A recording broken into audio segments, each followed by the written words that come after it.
The D23 limited edition Obi-Wan Kenobi Legacy Lightsaber set. What a beast! Welcome back to The Order, where we talk about all things awesome and collectible. Today we're going to take a look at Disney's take on the Kenobi Saber line. We'll take a look at everything you get in the box, the electronics, pros and cons with this set, and of course try to answer the burning question: is it worth picking up? If you enjoyed this video, it would be amazing if you could leave a like and subscribe. Help a veteran get a warm meal. Let's get in!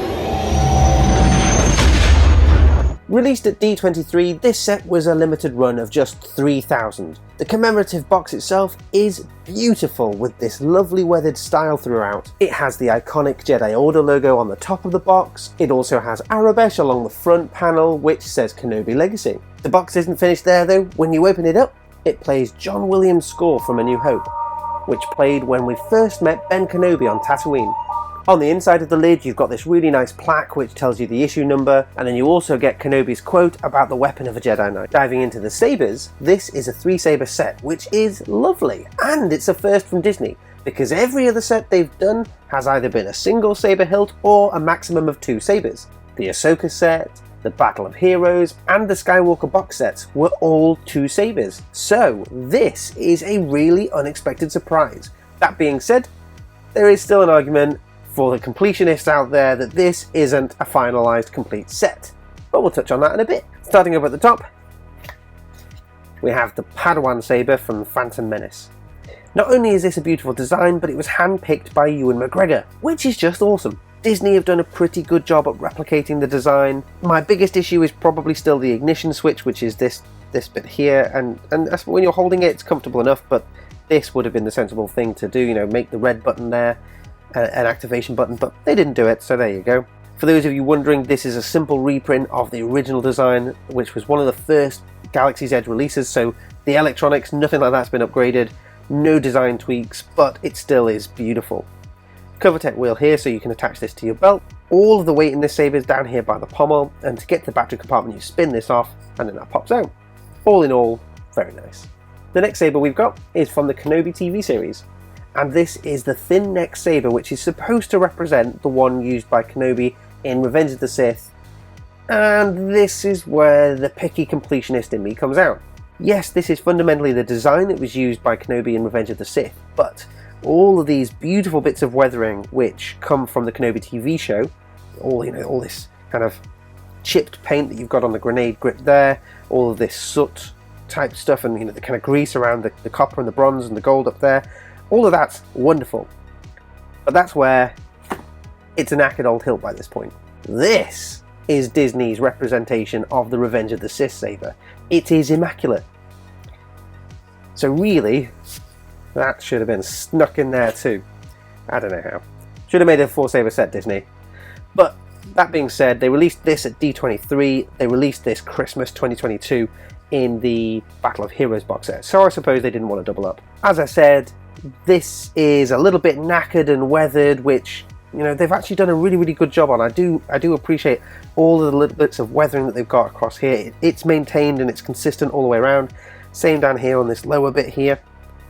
There's no dirt or grime around the control or the pommel, so that's the same shiny finish. But all up here at the emitter, they've got this kind of almost grease effect around the barrels here and almost soot at the top. So really nice design.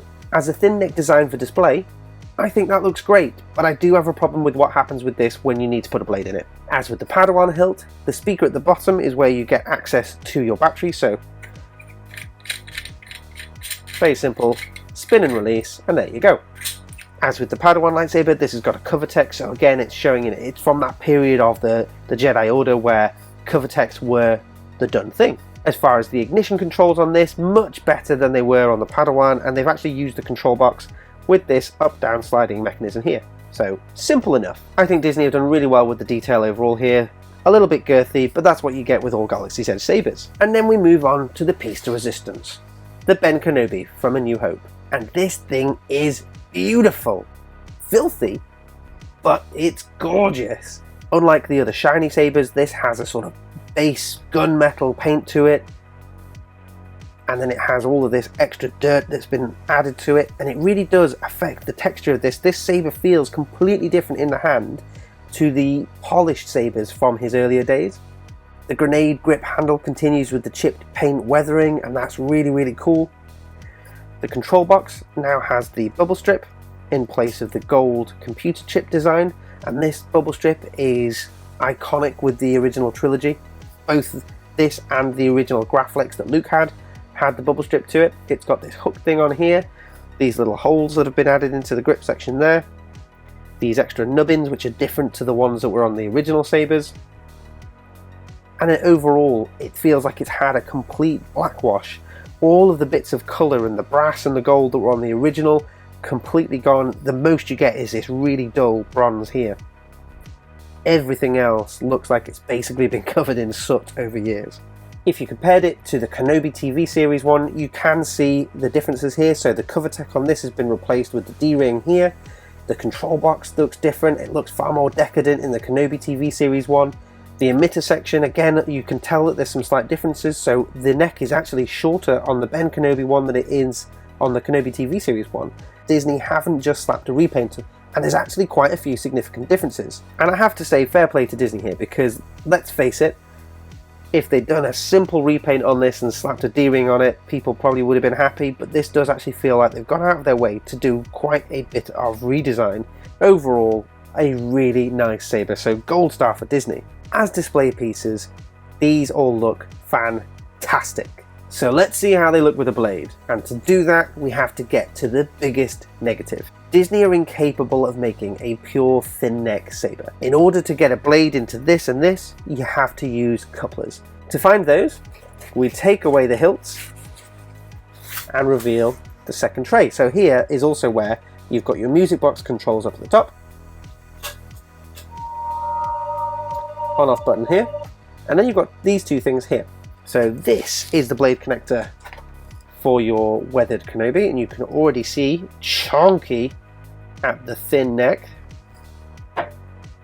And then this one is for your old Ben Space Wizard.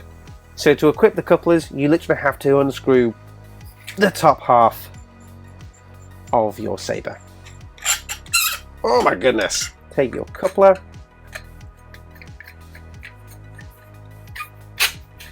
good lord, that's bad. And there you go. I'm sure you can all agree the magic is somewhat gone.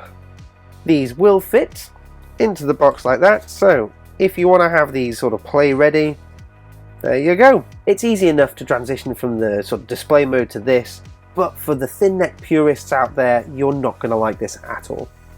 But enough of the moaning. Let's get on to the electronics. To make things fair, I'm going to slap some brand new batteries and get rid of those nasty Disney batteries first. Let's run through these one by one then. In terms of blade brightness, they're all pretty good actually. Slight differences between the shade of blue to distinguish them, but I'm not 100% sure that one will come across on camera. The biggest difference is in the audio. The loudness goes up in increments, with the Padawan being the quietest and Ben Kenobi being the loudest.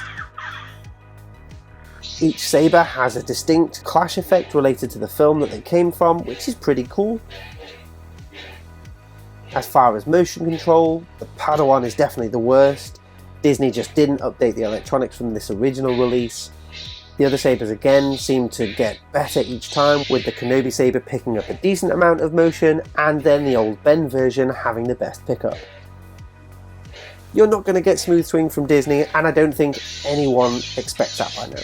Lining all three sabers up together, you can hear that very distinct and very different ignition sound that goes along with the very different and distinct clash effect. All in all, I love this set, but the question is, do you need to add it to your own collection? If you're not the biggest Legacy lightsaber fan, or you don't like the way that Disney do thin neck sabers, then I would say this is probably not a set for you. If you're a Legacy collector and you're a big Kenobi fan, then I think this is probably a must-have. Disney have definitely had some swings and misses, but for me, they smashed it here.